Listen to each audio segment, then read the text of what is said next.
ఈ లింక్ వాళ్ళ దగ్గర ఉన్నా నేను షేర్ చేసేయండి ఫాస్ట్, అప్పుడే మొదలు పెడతాను.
Good afternoon, everyone. Sorry for the late start of around 6 minutes. Okay, look at the first question. The Mandal Commission report brought tectonic shift in Indian political landscape. Discuss with its relevance. Okay, in Telugu, mandal commission నివేదిక భారత రాజకీయ ముఖ చిత్రంలో పెను మార్పులకు కారణమైంది. ప్రస్తుతం ఔచిత్యంతో పాటు చర్చించండి. అంటే మండల్ కమిషన్ అనగానే భారత రాజకీయాల్లో ఒక పెను మార్పులకు కారణం ఎలా అయిందో గుర్తొస్తుందండి. మండల్ కమిషన్కి రిలేటెడ్గా ఇందిరా సహనాయ్ ఆర్ మండల్ కేసు అనేది సుప్రీంకోర్టు 1992 కేసు ఒకటి గుర్తొస్తుంది. ఈ మండల్ కమిషన్ ఎందుకు వచ్చిందో చూడాలి. ఫస్ట్ ఏంటంటే అక్కడ మీకు క్వశ్చన్ ఇచ్చాను చూడండి. Mandal commission report brought tectonic shift in Indian political landscape. భారత రాజకీయ ముఖ చిత్రంలోనే పెనుమార్పులకు కారణమైంది. ఏది మండల్ కమిషన్ అనేది. ఇది ప్రస్తుతం దాని ఔచిత్యాన్ని చర్చించండి అన్నాం. అంటే మండల్ కమిషన్ నిన్న ఏంటంటే హిందూలో రిపోర్ట్ వచ్చింది. ఆ రిపోర్ట్ ఎడిటోరియల్ ఏంటంటే is mandal politics ఎలక్టోరల్లీ silent again. అంటే మండల్ పాలిటిక్స్ అనేది మళ్ళీ భారత రాజకీయాల్లో ఒక ముఖ్య అంశం అవుతుందా అని ఇచ్చింది. అది హిందూలో నిన్న ఎడిటోరియల్, వెరీ ఇంపార్టెంట్ ఎడిటోరియల్. ఎందుకు వచ్చిందంటే ఈ మండల్ కమిషన్ ప్రస్తుతం పొలిటికల్ పార్టీలు, ప్రధానమైన పార్టీలు జనసేకరణ అంటే సెన్సస్ అనేది కుల ప్రాతిపదికన జరగాలని డిమాండ్ చేస్తున్నాయి. Many parties of political mainstream parties are demanding the caste based census in the coming census. Caste based census, okay, కుల ఆధారిత సెన్సస్ జనాభా లెక్కలు చేయిందని డిమాండ్ చేస్తున్నాయి. ఎందుకు ఇలా డిమాండ్ చేస్తున్నాయి అంటే ఓబీసీస్కి ఫేవర్గా ఉండడానికి. ఎందుకంటే కుల ప్రాతిపదికన జనాభా లెక్కలు అనేది ఓబీసీలు ఎంతమంది అనేది కరెక్ట్గా బయటకు రావడానికి. సుమారు according to this various commissions report there are around 52% population belonging to OBCs. ఇది ఏంటంటే ఎస్టిమేషన్, ఎప్పుడు జనాభా లెక్కలు చేయలేదు దేశవ్యాప్తంగా. ఇది చేయమని అడుగుతున్నారు. అంటే ఓబీసీ ఓట్ బ్యాంక్ ని దృష్టిలో పెట్టుకునే many political parties demanding caste based senses. జనాల లెక్కలు అనేవి ఓబీసీ ఓట్ బ్యాంక్ ని దృష్టిలో పెట్టుకుని డిమాండ్ చేస్తున్నాయి. ఇందులో many political parties demand, no need to mention any political parties, mostly opposition political parties are demanding. ఎందుకు? ఇది దాని ప్రస్తుత ఔచిత్యం. దీని దృష్ట్యా మండల్ కమిషన్ మనకి రిపోర్ట్, మండల్ కమిషన్ దాని పాలిటిక్స్, దాని చేసిన ఫలితాలు మనకు గుర్తుకొస్తున్నాయి అనమాట. అదే మీరు ఇంట్రడక్షన్ లో రాయాలి. in view of the many political parties demanding the caste-based census, in view of its mostly targeting on the OBC's vote bank. So it reminded us about the Mandal Commission and its impact on Indian political and social justice system అని రాయాలి మీరు ఇంట్రడక్షన్లో. ఏమని రాయాలి? ప్రస్తుతం వివిధ ప్రధాన పార్టీలు కుల ఆధారిత సెన్సెస్ని, ఎందుకు ఓబీసీల ఓట్ బ్యాంక్ దృష్టిలో పెట్టుకుని కుల ఆధారిత సెన్సెస్ని, జనాభా లెక్కల సేకరణని డిమాండ్ చేస్తున్న కారణంగా మండల్ కమిషన్ తద్వారా భారత రాజకీయ ముఖ చిత్రంలో జరిగిన వివిధ పెను మార్పులను అందరికీ గుర్తు చేస్తున్నాయి. ఇది ఇంట్రడక్షన్లో మీరు రావాలి. ఇప్పుడు మండల్ కమిషన్ని కొంచెం చెప్పాలన్నమాట. మండల్ కమిషన్ ఏ విధంగా పెను మార్పులకు కారణమైందో చెప్పాలి. So how the mandal commission cause to tectonic shift in Indian political system అనేది రాయాలండి. ఎలా షిఫ్ట్ అయిందంటే చెప్తాను వినండి. భారత రాజ్యాంగం అమల్లోకి వచ్చాక ఎస్సీ ఎస్టీలకి ప్రత్యక్షంగా అఫిర్మేటివ్ యాక్షన్ రిజర్వేషన్ అమల్లోకి వచ్చింది. So Indian constitution has provided the reservation directly to the ఎస్సీస్ and STs based on the socially and economically backwardness, mainly socially backward, based on the social backwardness. The Constitution of India has provided reservation to SC STs both only, not OBCs. Okay, ఈ OBCs అనేవాళ్ళు ఏంటంటే upper క్యాస్ట్తో compare చేస్తే ఈ SC ఎస్టీల మాదిరిగానే అంటే socially అంత పీడన గురి అవ్వకపోయినా వాళ్ళు కూడా ఎడ్యుకేషనల్ ఎకనామికల్లీ బ్యాక్వర్డ్నెస్ ఉంటుంది ఎస్సీ ఎస్టీలతో సమానంగా. అందువల్ల స్వతంత్రం వచ్చినప్పటి నుంచి డిమాండ్ ఉంటుంది అనమాట, ఓబీసీ కూడా ఏదైనా రిజర్వేషన్ ఇవ్వండి అని. ఓకేనండి, దీన్ని దృష్టిలో పెట్టుకుని విపి సింగ్ ప్రభుత్వం బిఫోర్ విపి సింగ్ 1980లో అప్పటి జనతా ప్రభుత్వం 1980లో మీకు బీపీ మండల్ కమిషన్ అని ఒకటి అపాయింట్ చేసింది. BP Mandal commission in 1978 Janata ప్రభుత్వం. ఇది జనతా ప్రభుత్వం లాస్ట్ దశలో ఉన్న డిసెంబర్ 1980లో నివేదిక ఇచ్చేసింది. The BP Mandal Commission was appointed by Janata government in December 1978. It gave its report in December 1980. 2 సంవత్సరాలకు రిపోర్ట్ ఇచ్చేసింది. But since then it was wrapped up. ఈ రిపోర్ట్ని బయటికి తెరవలేదు. హవెవర్ ఇన్ 1990 విపి సింగ్ ప్రభుత్వం, కోయిలేషన్ గవర్నమెంట్ ఫామ్ అయిన తర్వాత VP Singh ప్రభుత్వం ఈ రిపోర్ట్ని ఇంప్లిమెంట్ చేస్తారని పార్లమెంట్లో ప్రకటించింది 1990లో. Immediately once it is declared its implementation of BP Mandal commission, దేశవ్యాప్తంగా నిరసనలు వచ్చేసింది. The protests immediately started across the country. ఇవి సౌత్ ఇండియాలో తక్కువనే, నార్త్ ఇండియాలో ఎక్కువ ఉన్నాయి. సౌత్ ఇండియాలో ఎందుకు తక్కువ ఉన్నాయి అంటే గవర్నమెంట్ జాబ్ల యొక్క అవసరం ఇక్కడ తక్కువ నార్త్ ఇండియాతో పోలిస్తే.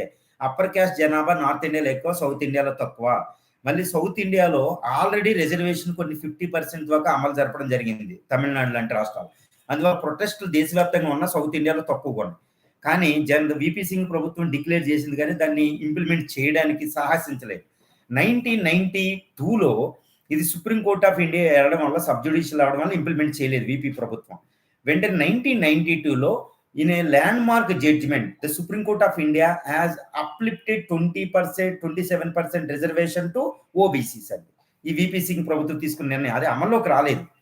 కానీ ఈ ఇందిరా సహనాయ్ ఆర్ మండల్ కేసు 1992లో సుప్రీం కోర్ట్ ఆఫ్ ఇండియా ఈ ప్రభుత్వం తీసుకున్న 27% రిజర్వేషన్ ఓబీసీ అనే దాన్ని అమలుని అంగీకరించింది. ఎందుకు అంగీకరించిందంటే అంతకుముందు 50% అనేది ఎక్కువ వెళ్ళకూడదు, మీకు తెలుసు అది ఇందిరా సహనాయ్ కేసులో 50% అనేది వెళ్ళలేదు. అందుకే 27% అంటే ఎస్సీస్కి ఎస్టీస్కి 7%, ఎస్సీస్కి 60%, 16% ప్లస్ 27 50% మార్క్ దాటలేదు. అందువల్ల Supreme Court of India creamy layer పెట్టి ఈ ఓబీసీ రిజర్వేషన్ అప్హెల్డ్ చేసింది, ఓకే చేసింది. సో దీంతో పివి నరసింహరావు గవర్నమెంట్ 1993లో మీకు ఈ ఓబీసీ 27% రిజర్వేషన్ ఫర్ ఓబీసీ అంటూ మండల్ కమిషన్ పూర్తి అమల్లోకి తీసుకురావడం జరిగింది. కానీ ఇది కాలక్రమం మండల్ కమిషన్ యొక్క మొత్తం చరిత్ర, total history of mandal commission. But however what kind of tectonic shifts it caused to Indian politics అది కూర్చిపెట్టుకోవాలి. ఇండియన్ రాజకీయాల్లో ఎతి ముఖ చిత్రం మార్పులు, ఎంత విప్లవాత్మకమైన మార్పులకు ఏ విధంగా కారణమైంది బీపీ మండల్ కమిషన్ అనేది ఇక్కడ చూడాలి. ఏ విధంగా అంటే ఇది మీకు ఎక్కడ రిపోర్ట్లో దొరకదు, కానీ మెయిన్ పాయింట్స్ కొన్ని ఉంటాయి. అదేంటంటే the coalition era started with mandal politics. అర్థమైందండి? ఈ కోయిలేషన్ అంటే ఈ సంకీర్ణ యుగం అనేది భారతదేశంలో పూర్తిగా అమల్లోకి మండల్ కమిషన్ యొక్క రిపోర్ట్ మండల్ పాలిటిక్స్ వల్ల మొదలైంది. ఓబీసీ అంటే caste based political parties mostly SP, Lok Janata, RJD, బీహార్లో ప్రధానమైన రాష్ట్రాలు మీకు తెలుసు. ఆ ప్రధానమైన రాష్ట్రాలు ఓబీసీ పార్టీలు అమలు ఎక్కువ పాపులారిటీ వచ్చింది. The main popularity of the OBC political emergence of OBC political parties and their prominence is increased with this BP Mandal commission report. దాన్నే మండల్ పాలిటిక్స్ అంటారు. ఈ విధంగా భారతదేశంలో ఈ బీసీ పొలిటికల్ పార్టీస్ వచ్చి కాంగ్రెస్ యొక్క vote bank, they captured the Congress vote bank. With this the Congress demolition started. So which led to finally coalition era started in India. It strengthened, the coalition era strengthened until 2014 అండి. తో సంకీర్ణ ప్రభుత్వాలు ఏర్పడడానికి అతి ప్రధానమైన కారణం mandal politics. ఈ విధంగా భారత రాజకీయ ముఖ చిత్రాన్ని పెనుమార్పులకు మండల్ కమిషన్, మండల్ పాలిటిక్స్ అనేది కారణమైంది. కుల ఆధారిత రాజకీయాలకి కారణమైంది. సో కుల ఆధారిత రాజకీయాలు ఎక్కువైపోయాయి ఇండియాలో. ఓకే, అదేవిధంగా సోషల్ జస్టిస్ అనేది స్ట్రెంగ్తన్ అయింది ఇండియాలో. ఓబీసీస్ కూడా ఈ రిజర్వేషన్ ఫోల్డ్లోకి రావడం వల్ల. In this way it revolutionised Indian political tectonic shift is caused by BP Mandal report, Mandal politics అంటారు. సో ఇది అనమాట. సో ఇప్పుడు ప్రస్తుతం మళ్ళీ ఇదే పొలిటికల్ పార్టీలు, ఏవైతే పొలిటికల్ పార్టీలు ఉన్నాయో అవి అపోజిషన్లోకి వచ్చినాయి. ఎందుకంటే 2014లో ఈ బీజేపీ పూర్తి మెజారిటీ సాధించి కోయిలేషన్ ఎరా ఎండ్ అయ్యింది. ఇప్పుడు ఈ బీజేపీని ఓడించాలంటే మళ్ళీ రాజకీయాలు ఓబీసీలు ఫేవర్ చేసుకుంటేనే కానీ ఏది గెలుపోవడం. అందువల్ల in favour of OBCs they are demanding caste based census. Caste based సెన్సెస్తో ఓబీసీ 52% రిజర్వేషన్ ఉంది, కానీ 27% రిజర్వేషన్ ఉంది. ఇలాంటివి కొన్ని విషయాలు తీయవచ్చు. So that it can grab the attention of the OBC vote bank. అందువల్ల మళ్ళీ Mandal commission, Mandal committee reports, so అన్నీ మళ్ళీ గుర్తుకొస్తున్నాయి. ఇది ఔచిత్యం. ఈ విధంగా మీరు చూసుకోవాలండి ఇది. Okay, next second question. Compare the fundamental rights with directive principles of state policy DPSPs and account for the recent prominence to DPSPs in government's agenda. ప్రాథమిక హక్కులను ఆదేశ సూత్రాలతో సరిపోల్చండి. ప్రస్తుతం ప్రభుత్వాలు తమ పాలనలో భాగంగా ఎందుకు ఆదేశ సూత్రాలకు అధిక ప్రాముఖ్యత ఇస్తున్నాయో కారణాలను తెలపండి. కారణాలను తెలపడం అంతే. ఇక్కడ 2 ఉన్నాయి question tags. So I told యూనా every question has 5 important components. ఇక్కడ మీకు question tags, task words or else. ఇక్కడ ప్రధానమైన ప్రశ్నార్థక పదాలు లేదా మనం ఏ పని చేయాలో సూచించే పదాలు 2 ఉన్నాయండి. ఒకటి compare, next account for. Compare అంటే సరిపోల్చడం లేదా కారణాలను తెలపండి. తెలుగులో ప్రాబ్లం ఉంది, కారణాలు తెలిపాడు. కారణాలను వివరించవలసిన అవసరం ఉంది. ఈ క్వశ్చన్ కారణాలు తెలిపితే సరిపోదు. కారణాలు తెలపదంటే పాయింట్ వైజ్లో రాసేయచ్చు, కారణాలు ఈ విధంగా ఉన్నాయని. తర్వాత కంపేర్ అంటే సరిపోల్చడం. అసలు కంపారిజన్ అంటే no need to confuse. Comparison అంటే దేర్ ఆర్ 2 వర్డ్స్ అండి. Comparison is nothing but both similarities as well as differences ఒకటి కాదు. Okay, comparison nothing but both similarities as well as differences. సరిపోల్చడం అంటే మీకు పోలికలు, ఆ 2 మధ్య తేడాలు కూడా తెలపాలి, లేదా మీ క్వశ్చన్ మొత్తం రిలవెన్స్ ఉండదు. Okay, most important. This is the task words. Okay, comparison nothing but similarities as well as differences. సరిపోల్చడం అంటే మీకు 2, ఒకటి పోలికలు చెప్పాలి, తారతమ్యాలు లేదా తేడాలు చెప్పాలి. ఓకేనండి. ఇప్పుడు comparison, what are the similarities between the fundamental rights and directive principles of state policy అంటే మీకు ఇండియాలో భారత రాజ్యాంగం యొక్క ముఖ్య లక్ష్యమే శ్రేయోరాజ్య స్థాపన. భారత రాజ్యాంగం, Indian constitution main aim is to establish the welfare state. Welfare state is nothing but both social, economical, political justice. Okay, ఈ శ్రేయోరాజ్య స్థాపన అంటే సామాజిక, ఆర్థిక రాజకీయ న్యాయం. ఈ శ్రేయోరాజ్య స్థాపనకి for welfare state the main purpose is base is both fundamental rights and directive principles of state policy. So fundamental rights and directive principles of state policy both constitute the or both main base for the to establish the welfare state in India. అది సిమిలారిటీలోకి వస్తుంది. So ఇక్కడ పోలిక ఏంటంటే శ్రేయోరాజ్య స్థాపనకి ప్రాథమిక హక్కులు, ఆదేశ సూత్రాలు 2 ప్రాతిపదిక. 2 ఉంటేనే వస్తుంది. ఇది సిమిలారిటీస్ లోకి, సరిపోల్చడంలో మీకు పోలికలోకి వస్తుంది ప్రధానమైనది. అదేవిధంగా మొత్తం ఫ్రీడమ్, ఒక లిబర్టీ, ఈక్వాలిటీ, ఫ్రాటర్నిటీ, భారత రాజ్యాంగం యొక్క మొత్తం లక్ష్యాలన్నీ ఈ రెండింటి మీద ఆధారపడి ఉంటుంది. ఇది రాయాలి. ఇది సిమిలారిటీస్ ఎక్కువ ఉండదు. ఓకే, పోలిక అనేది ఈ విధంగా ఉంటుంది. ఇప్పుడు differences, there are lot of differences, every book has certain this matter. Okay, మీకు ప్రతి పుస్తకంలో కూడా ఈ డిఫరెన్సెస్ అనేది ఎక్కువ చూపిస్తారు ఒక్కొక్క పేజీలో. ప్రాబ్లం ఉండదు డిఫరెన్సెస్లో. So fundamental rights simply in briefly, the fundamental rights are enforceable. Okay, whereas the DPSPs are not enforceable legally. Okay, దానికి ఆర్టికల్ 32 ఉంటుంది, దీనికి ఇలాంటిది ఎటువంటి ఉండదు. ఆర్టికల్ 32, 226 ఉంటుంది. ఓకే, ఇంకా ఫండమెంటల్ రైట్స్ అనేది ఇట్స్ పర్సనల్ రైట్స్. ఓకే, రాజకీయ లిబర్టీ, పొలిటికల్ లిబర్టీకి ఇవి ప్రాతిపదిక అనమాట. వేరే ఆదేశ సూత్రాలు అనేవి directive principles of state policy for the this is the socio and economic.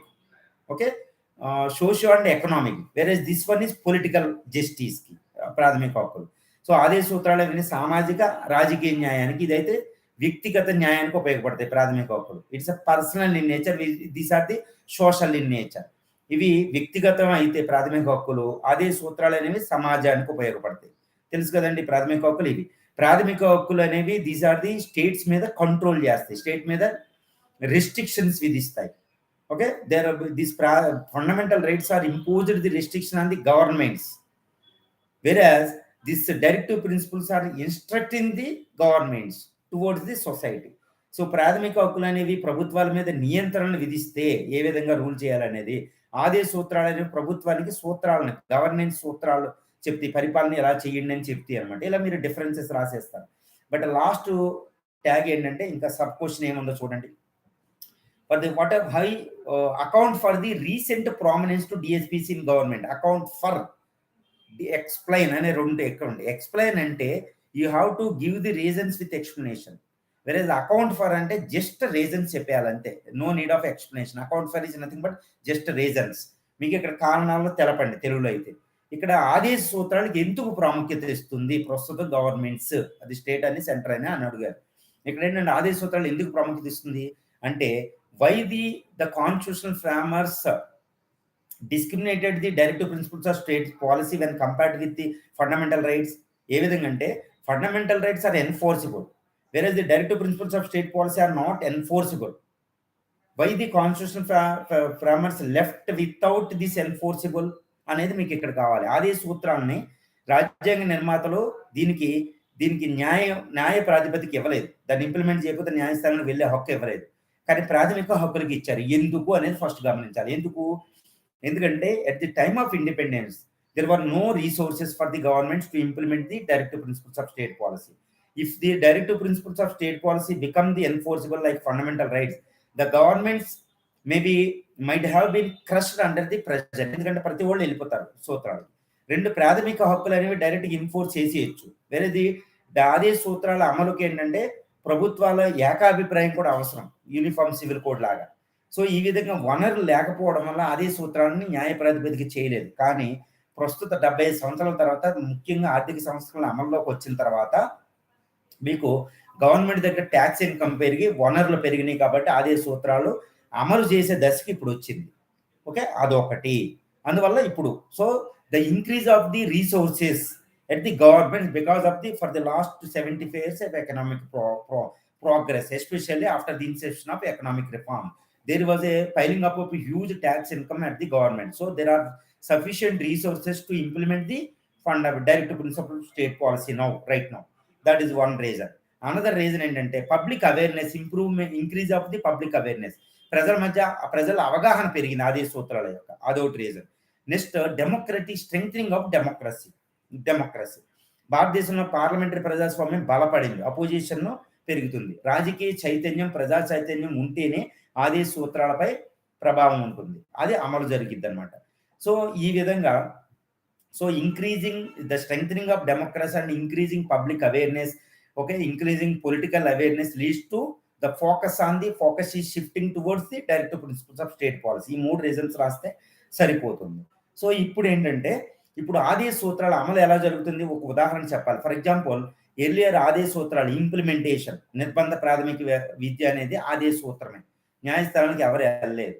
So నిర్బంధ తర్వాత సోషల్ సెక్యూరిటీ అనేది ఆదేశ సూత్రమే. కానీ ఇప్పుడు ప్రస్తుతం చూడండి.